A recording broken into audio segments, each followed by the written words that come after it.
यूरोपीय देशों का भारत के साथ व्यापार। भारत में 100 अरब डॉलर का करेंगे निवेश। अगले 15 साल के दौरान 100 अरब डॉलर का निवेश। आम चुनाव से पहले होगा व्यापारिक समझौता। भारत में 10 लाख नई नौकरियों का अनुमान है। कृषि सेक्टर को फायदा मिलेगा। EFTA में स्विट्जरलैंड भारत का सबसे बड़ा व्यापार। ब्लूमबर्ग ने और रॉयटर ने, उसके बाद हमें वो इंडियन मीडिया में भी रिपोर्ट होती हुई खबर मिल रही है, और खबर ये है, और वो ये है कि स्विट्जरलैंड 100 बिलियन डॉलर्स इंडिया में इन्वेस्ट करने जा रहा है। एक ट्रेड पैक्ट की बात की जा रही है। देखिए, दिस इज 2024।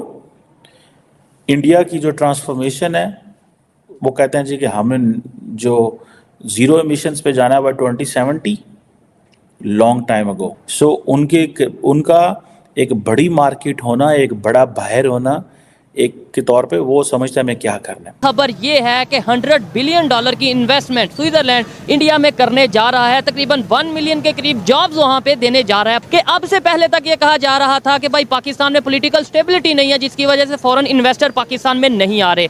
क्या अब इलेक्शंस के बाद पाकिस्तान में पॉलिटिकल स्टेबिलिटी हो जाएगी? क्या जैसे इंडिया में 100 बिलियन डॉलर की इन्वेस्टमेंट स्विट्जरलैंड करने जा रहा है, क्या हमारे यहाँ 100 बिलियन की बजाय 10 बिलियन की भी कोई इन्वेस्टमेंट करना चाहेगा? ब्लूमबर्ग में शामिल है, और उसमें जो है उसमें कहा गया है कि India eyes 100 billion dollars investment from Switzerland and Norway. और इसमें एफ्टा ग्रुप है। EFTA group closing in on free trade agreement after 16 years. ये एक चीज़ है जो जारी बात है खटक रही है। ये तमाम जो लोग हैं उनको ये चीज़ खटक रही है। अब पाकिस्तान जारी बात है इस सारी गेम से बाहर है। पाकिस्तान को तो पता ही नहीं कि हमने चीज़ों को लेके कैसे चलना है, और ना ही हमारी हुकूमत का ये कोई प्राइमरी इंटरेस्ट है गो के। और फिर जब हम देखते हैं कि इंडिया के न्यूज में इसके बारे में क्या रिपोर्ट है, तो कुछ डिटेल्स हमें पता चलती हैं, और वो डिटेल्स जो है वो ये हैं कि इंडिया के में ये जो है, ये जो एफ्टा कंट्रीज हैं उनकी तरफ से इंडिया में ये इन्वेस्टमेंट, ये कंट्रीज क्यों कर रहे हैं ट्रेड? आपको पता है इंडिया के साथ ये कंट्रीज इसलिए कर रहे हैं, ये वाली 100 बिलियन डॉलर्स कि ठीक है हम इतनी इन्वेस्टमेंट करेंगे, क्योंकि वो कह रहे हैं कि हमें आपकी मार्केट से फायदा उठाना है, हमें आपके साथ फ्री ट्रेड एग्रीमेंट चाहिए, हम आपके साथ ट्रेड एग्रीमेंट्स करना चाहते हैं इंडिया वालों, इसलिए हम तुम वहां पर 100 बिलियन डॉलर्स भी इन्वेस्टमेंट करने के लिए तैयार हैं, लेकिन तुम हमारे लिए रास्ते खोल दो अपनी ट्रेड के, ट्रेड एग्रीमेंट्स के, इन्वेस्टमेंट्स के। वहां से जो है हम जो भी हम हमारे लिए जो बेनिफिशियल है, जो हम वहां से हासिल कर सकते हैं, हम करना चाहते हैं, तो आप हमारे लिए दरवाजे खोलें।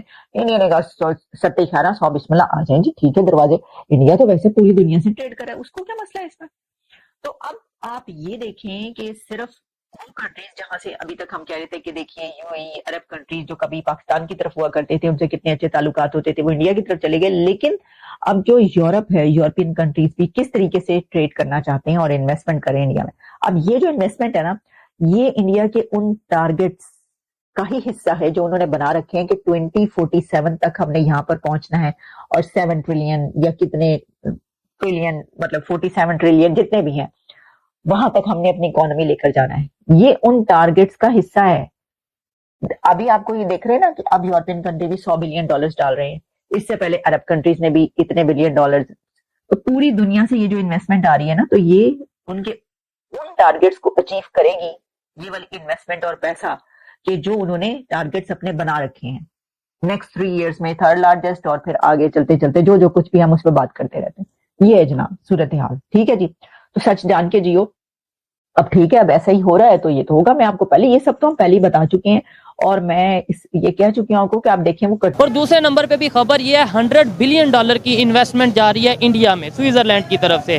क्या पाकिस्तान में इस तरीके से इन्वेस्टमेंट आ सकती है, पॉसिबल है या नहीं? इसका इस तरह से है कि आपके फर्ज करें इलेक्शन हो गए, आप पूछ रहे हैं इन्वेस्टमेंट क्यों नहीं आती। जब आपकी प्रोडक्शन इस कदर महंगी हो जाएगी, आपके बिजली इस कदर एक्सपेंसिव है, आपके पास एक्सपीरियंस लेबर फोर्स नहीं है, आपका जो मुल्क के अंदर लोग हैं वो इन्वेस्ट करने को तैयार नहीं है, तो बाहर से कैसे कोई आएगा? आपने बोला जैसे बांग्लादेश की, चाइना की, या खासतौर पे अगर इंडिया की बात करें, कैसे वहाँ पे लेबर वर्क के ऊपर काम किया जा रहा है, वहाँ पे जो है वो स्किल्ड लेबर के ऊपर काम किया जा रहा है, क्यों वहाँ पे इन्वेस्टर क्यों आ रहे हैं आपके ख्याल से? क्या सिर्फ ये वजह है कि वो मार्केट बड़ी है? क्या सिर्फ ये वजह है कि उनकी आबादी ज्यादा है, या उसके ऊपर ट्रस्ट इशू भी आ जाता है, पोलिटिकल स्टेबिलिटी भी आ जाती है? क्या ये भी चीजें? मेनली देखें, सारा कुछ तो है ना पॉलिटिकल स्टेबिलिटी ड्राइव करती है। फिर उसके बाद आपकी कितनी पॉलिसीज अच्छी हैं वो आपको ड्राइव करते हैं कि आपकी पॉलिसी ऐसी हैं कि वो उस तरह। इंडिया ने सॉफ्टवेयर इंडस्ट्री के ऊपर फोकस किया, बांग्लादेश ने रेडीमेड गारमेंट्स के ऊपर फोकस किया।